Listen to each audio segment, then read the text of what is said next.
بنو عدی قریش کے 10 بڑے قبیلوں میں سے ایک ہے۔ جب کبھی قریش والے سفارت کہیں بھیجتے تو وہ بنو عدی کے سربراہ یا اس کے نمائندہ شخص کو بھیجتے۔ سفیر ہمیشہ بنو عدی سے ہوتا تھا۔ اسی طرح جب کسی مسئلے پر نزاع پیدا ہو جاتا تو قریش بنو عدی کے افراد سے فیصلہ لیتے تھے۔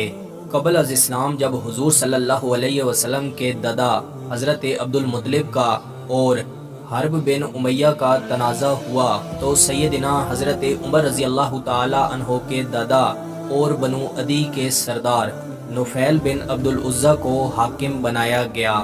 انہوں نے فیصلہ عبد المطلب کے حق میں دیا۔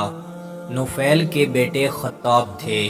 خطاب اپنے زمانے میں سفیر اور سادات قریش میں سے تھے اور سیدنا عمر فاروق رضی اللہ تعالی عنہ کے والد تھے۔ رسول اللہ صلی اللہ علیہ وسلم کی نبوت سے چند سال پہلے ان کا انتقال ہوا۔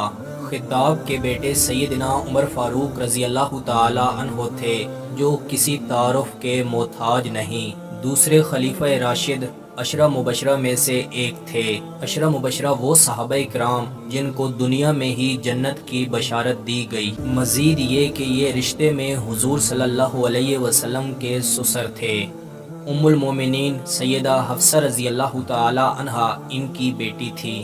بنو عدی کی ایک اور اہم شخصیات سیدہ فاطمہ بنت خطاب رضی اللہ تعالی عنہا تھی اور سیدنا زید بن خطاب جو سیدنا عمر فاروق رضی اللہ تعالی عنہ کے بھائی تھے اور جنگ یمامہ میں شہید ہوئے۔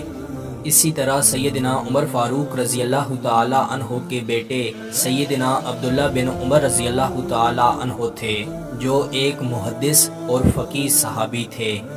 سیدنا زید رضی اللہ تعالی عنہ اور سیدنا عبداللہ بن عمر رضی اللہ تعالی عنہ کی لائف پر ہم الگ الگ ویڈیوز بنا چکے ہیں جو آپ اسی چینل کی پلے لسٹ صحابہ سیریز سے دیکھ سکتے ہیں۔ بنو عدی کی ایک اور اہم شخصیت زید بن عمر بن نفیل تھے۔ یہ زمانے جاہلیت میں مشہور موحد تھے جنہوں نے بتوں کی پوجا کبھی نہیں کی اور دین ابراہیمی کی تلاش میں تھے۔ حق کی تلاش میں شام اور عراق کا سفر کیا۔ یہود و نصارہ کے علماء سے ملے۔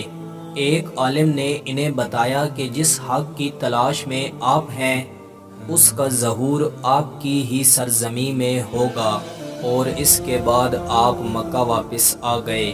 قریش والوں کی ذبیحہ بھی نہیں کھاتے تھے۔ شام کے سفر سے واپسی پر آپ کو شہید کر دیا گیا۔ ان کی مکمل لائف پر ہم الگ سے ویڈیو بنائیں گے۔ ان کے بیٹے سیدنا سعید بن زید رضی اللہ تعالی عنہ تھے۔ ان کی لائف پر ہم اس سے پہلے ویڈیو بنا چکے ہیں جو آپ اسی چینل کی پلے لسٹ صحابہ سیریز سے دیکھ سکتے ہیں۔ مزید یہ کہ ان کا شمار عشرہ مبشرہ میں ہوتا ہے۔ میں امید کرتا ہوں کہ آپ کو یہ ویڈیو پسند آئی ہوگی۔ مزید ایسی ویڈیو دیکھنے کے لیے ہماری یوٹیوب چینل کا وزٹ کریں، دوستوں کے ساتھ شیئر کریں، کومنٹس میں اپنی رائے کا اظہار ضرور دیں۔ ملتے ہیں انشاءاللہ اگلی ویڈیو میں۔ اللہ حافظ۔